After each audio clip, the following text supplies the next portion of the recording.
Hey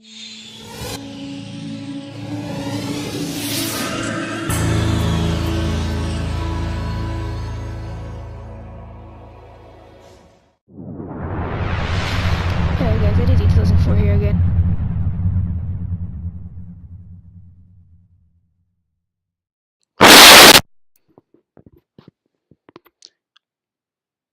In the mid-1930s, Mexico was not in a very good spot.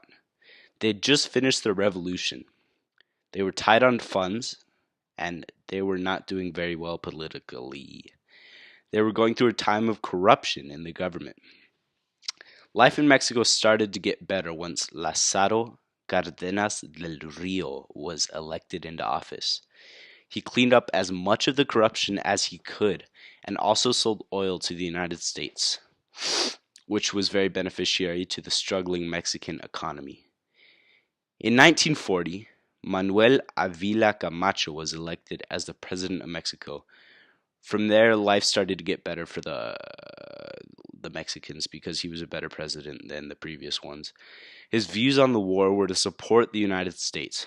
Many Mexicans did not agree with him because of the past of the United States and the annexation of Texas and their interference in the Mexican Revolution, so there were some protests.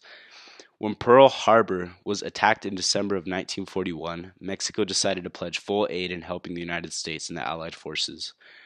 They broke all ties with the Axis powers in Germany.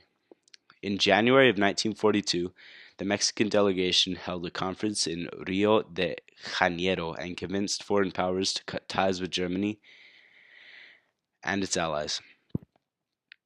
The U.S. started helping out Mexico by building factories and providing jobs to the Mexican people. It even created a special job program known as the Bracero program. Mexico formally declared war on Germany in May of 1942, so they were a little late on it. The Mexican Navy started to attack German ships and submarines. German spies were rounded up and arrested. Mexico started to plan joining the combat in Europe.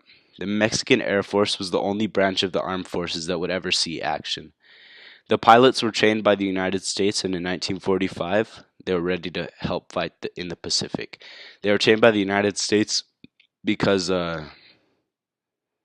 Mexico joined them, and that was good. So they started training their troops for them. The 201st Air Fighter Squadron, which was the one with the Mexican people, but they were trained by the United States. There were 300 of them, and they were called the 201st Air Fighter Squadron. It was attached to the 58th Fighter Group of the United States Air Force and was sent to the Philippines in March of 1945.